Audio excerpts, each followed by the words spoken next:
அந்த பக்கம் திருப்பி விட்டாங்கன்னு நினைக்கிறேன். இந்த அமைதிக்குள்ள ஓடிடலாம். இப்ப நிறைவாக ஆண்கள் அணிக்கு திரு ராஜ்குமார் அவர்கள், கொஞ்சம் அவருக்கு ஒரு கைதட்டு வைங்க, கூட நகர்த்திக்கங்க.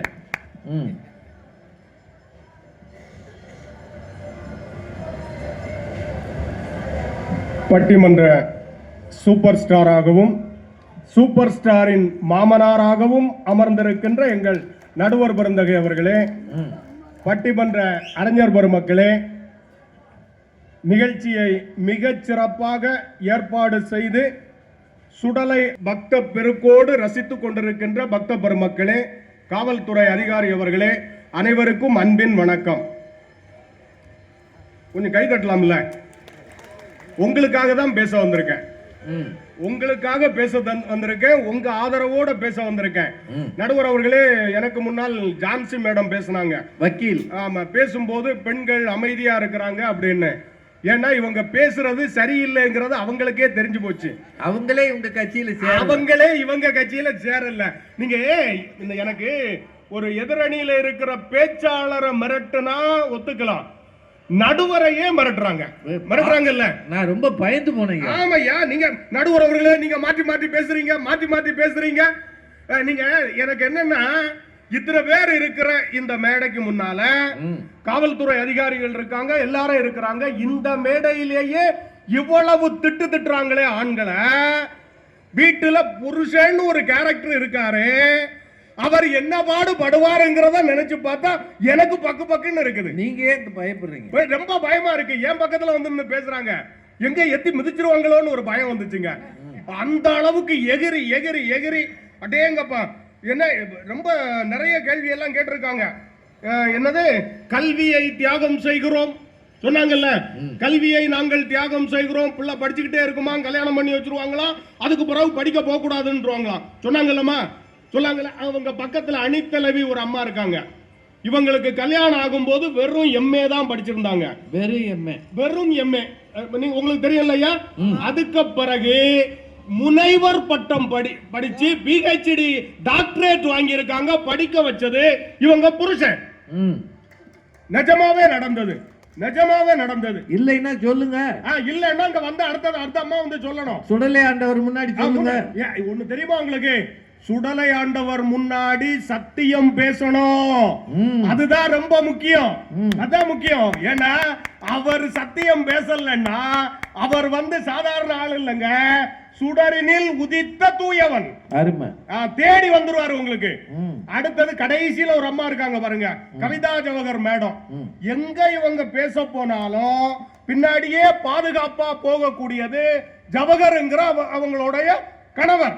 பேருக்கு பின்னாடி மட்டுமில்ல, இவங்க வெற்றிக்கு பின்னாடியும் கணவர் தான் இருக்காரு. அவங்களும் பிஹெச்டி படிக்கிறாங்க. ஆனா எல்லாரும் போய் சொல்றீங்க. நாங்க படிக்க வைக்கிறது இல்ல, நாங்க ஒண்ணுமே பண்றது இல்ல.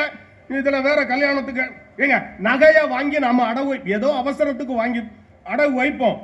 அத சொல்றீங்களே, அந்த நகைய வாங்கி தந்தது யாரு? நீங்க தான் வாங்கி தந்தது யாரு? நாங்க 10 பவுன் வாங்கி தந்துட்டு 5 பவுன் அடகு வைக்கிறதுக்கு வாங்குறோம். அடுத்தது அதையும் எடுத்து தரும்போது இன்னொரு 5 பவுன் சேர்த்து வாங்கி தருவாங்க.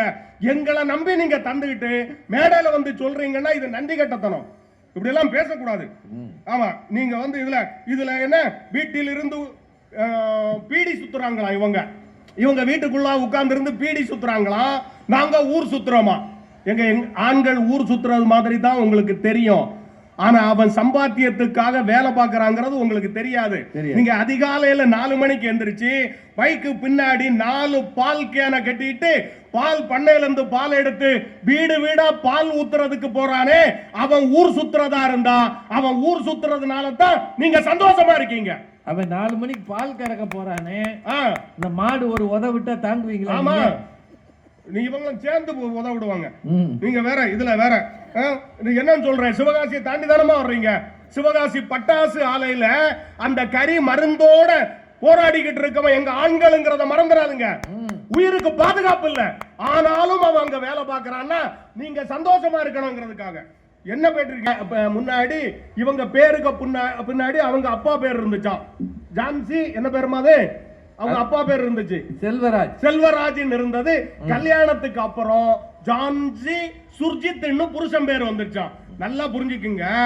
கல்யாணத்துக்கு பின்னாடி முன்னாடி அப்பா இருந்தார். அப்புறம் புருஷன் பேரை ஏன் சேர்க்கிறீங்க? அப்பா கொடுத்த அன்பையும் பாதுகாப்பையும் புருஷன் தருவாங்கிற நம்பிக்கையில சேர்க்கிறீங்க. எங்களை நம்பித்தானே நீங்க சேர்க்கிறீங்க. இன்னொன்னு கேளுங்க, கல்யாணத்துக்கு முன்னாடி ஒரு ஆண் திருதான், கல்யாணத்துக்கு அப்புறமும் திருதான். ஆனா கல்யாணத்துக்கு முன்னாடி பெண் செல்வி, கல்யாணத்துக்கு அப்புறம் திருமதி. மதின்னா அறிவுன்னு அர்த்தங்க. எங்கள் திருவாகிய ஆண்கள் சேர்ந்த பிறகுதான் உங்களுக்கு மதிங்கிற அறிவே வருது. அதுக்கு முன்னாடி அறிவு இல்ல. அறிவு ஒண்ணும் கிடையாது. இருந்தா இவ்வளவு கோபமா பேசுவீங்களா? இதுல வேற வீட்டில் இருந்தால் தானே நாங்கள் பேசுவது. நாங்க வீட்டுல இருக்கிறது மாதிரி நீங்க இருக்கிறீங்களா? இல்ல. இங்க இவ்வளவு மேடையில பேசும்போதே நம்ம இவ்வளவு பதறமே, வீட்டுல உட்கார்ந்து இருந்தா எவ்வளவு பயமா இருக்கும். இதுல வேற என்னென்னமோ பேசிக்கிட்டு இருக்காங்க. ஏன்னா அடுத்தது ஆரம்பம். அடுத்தது இதுல சிவகாசியை ஏயா சொல்லி வேட்ட ஆரம்பிச்சுட்டாங்க. இது இது இது எதிர்கட்சியோட சதின்னு நினைக்கிறேன். இல்ல அவங்களுக்கு அதான் ஒண்ணு தெரியுமா, இவ்வளவு அந்த பக்கம் இது மகுடாட்டம் நடந்துகிட்டு இருந்தது, அந்த பக்கம் கரகாட்டம், இவ்வளவு வேட்டு இவ்வளவு தான் நிக்கிறோம். இங்கேயும் அதே மாதிரி தான் இருக்கிறோம். நிலமா அப்படிதான் ஆயிட்டே இருக்குது. நீங்க என்ன ஒண்ணு சொன்னாங்க தெரியுமா? அவங்க அட்வொகேட், பெண்களுக்கு குடும்ப வன்முறை சட்டம் இருக்கிறது, வரதட்சணை கொடுமை சட்டம் இருக்கிறது. பெண் தெரியுமா உங்களுக்கு? பெண்களுக்கு இந்த சட்டங்கள் எல்லாம் பெண்களை பாதுகாக்கிறதுக்கு இருக்குங்க. ஆனா ஆண்களை பாதுகாக்கிறதுக்கு ஒரு சட்டம் கூட கிடையாது. அவன் அத்தனை பேரும் கஷ்டப்பட்டு இருக்கிறோம். வீட்டில் துணி துவைச்சிருக்கிறீர்களா? எங்க நாங்க துவைச்சதே இல்ல. துணி நம்ம துணியெல்லாம் நாம தான் நம்ம துவைக்கிறோம்.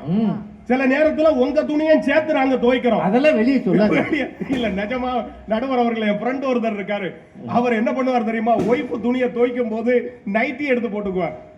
ஏன்னா வெளியே இருந்து பாக்குறவனுக்கு அடையாளம் தெரியாம இருக்கட்டுமா. நடந்த விஷயம். ஆமா. அவர் என்ன ரோட்ல நின்னு துவைக்கிறாரு? இல்ல இருந்தாலும் பல பேர் எட்டி பாப்பான்ல, அவமானமா இருக்குங்கிறதுக்காக அந்த மாதிரி பண்ணிடுவாரு. நடுவர் அவர்களே, கல்யாணத்துக்கு முன்னாடி சுதந்திரம் எல்லாம் இருக்குல்ல. நான் எல்லாம் கல்லூரியில படிக்கும் போது நடுவர் அவர்களே, அந்த காலேஜுக்கு பேக் தூக்கிட்டு போறதுக்கு கூட கொஞ்சம் கேவலமா நினைச்சேன். ஒத்த நோட்டை அப்படி வச்சு சுத்திக்கிட்டே போவேன். கல்யாணத்துக்கு அப்புறம் என்ன தெரியுமா, ஒய்ஃபு மார்க்கெட்டுக்கு சாதனம் வாங்க போகும்போது பின்னாடி கட்டப்பைய தூக்கிட்டே போக வேண்டிய இருக்கு.